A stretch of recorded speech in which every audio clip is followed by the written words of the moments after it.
Ready or not. Ready or not. Here I come. Can't hide.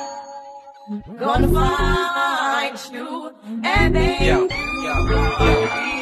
play my enemies like a game of chess where I rest. No stress, no success. In our Consumer Alert on Friday, we examined your rights in the sky. Today, we're taking a look at your rights on the seas. And Deanna, your family took a short cruise over the Easter holiday weekend. Please do not tell me you were working while on vacation. Nikki, you know I'm always working. I'm always working. And that's because consumer stories are around us every day. And on vacation, I experienced a kerfuffle that immediately started me investigating. And of course, you know, I got video.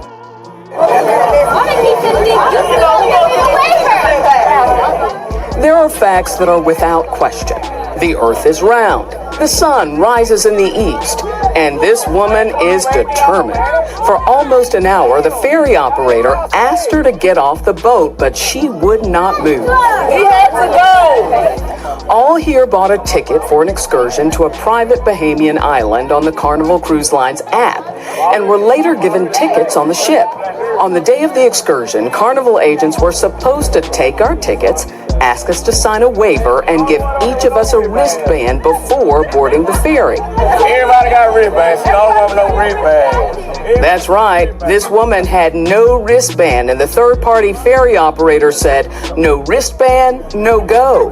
But the woman insisted she had indeed paid. After more than 30 minutes, the other passengers, all hot and hungry, began to turn on her. Man, come on, man. Get on, man.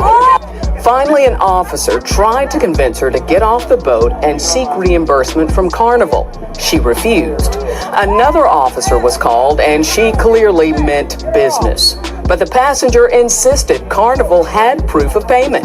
She's now threatening a lawsuit against the cruise line. Leslie Silva is a principal at McCall, Sweeney & Silva.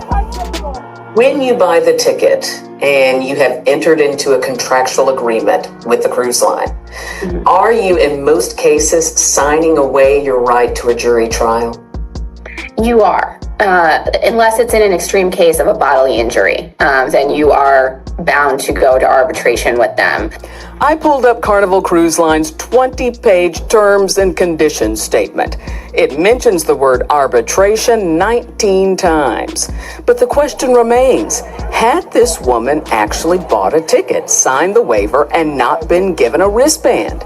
I asked Carnival those very questions, and a spokesman replied, it is important to recognize there is more than meets the eye to every story, but given the threat of legal action, we will defer further comment. As for that passenger, she still refused to leave, even after the female officer dragged her off the bench. You want to be like a child and sit on the floor? No, I want to be like an adult who paid my money. Finally, after almost an hour, the officers actually picked her up and carried her off the boat. A combative conclusion that certainly was no carnival for any of the parties involved. No carnival, y'all. No carnival. Now, I found that woman, of course, you know I looked for her. I found her later. She told me that Carnival gave her a refund for the excursion. Carnival neither confirms nor denies that. If you're unhappy about your cruise experience, you should first contact their guest services department, and if you can't get a resolution there, you can contact the Consumer Affairs and Dispute Resolution Services of the Federal Maritime Commission. I have a link in the body of this story on our website, WAGC.com. We need to talk again, because what we just witnessed on that Carnival cruise ferry wasn't oppression, it wasn't racism. It was entitlement on full display. A woman, no wristband, no clearance, refuses to get off a ferry headed to a private island, despite clear instructions, repeated warnings, and protocols everyone else followed. She chose drama, not dignity. We love to say we're being mistreated, when in reality, we're out of order. If a wristband is required and you don't have one, you don't go. Period.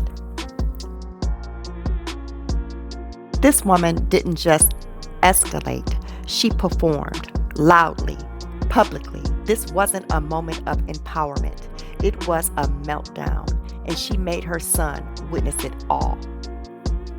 This has nothing to do with being black. It has everything to do with accountability. You didn't follow the rules and there were consequences. That's not systematic abuse, that's adult life.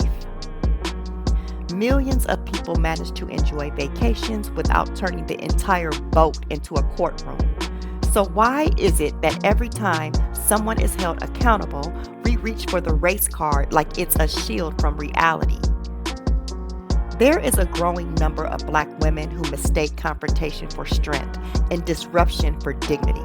That's not empowerment. That's unresolved trauma acting out in public spaces. What happened on that ferry was not about a wristband. It was about a mindset. A mindset that refuses correction, demands exception, and then screams injustice when the consequences come. This wasn't a civil rights violation. It was a vacation gone off script. Let's stop pretending every inconvenience is a movement, and let's start modeling real maturity in public and in front of our children. If that's too harsh, then perhaps we've grown too soft. I'll see you in the comments.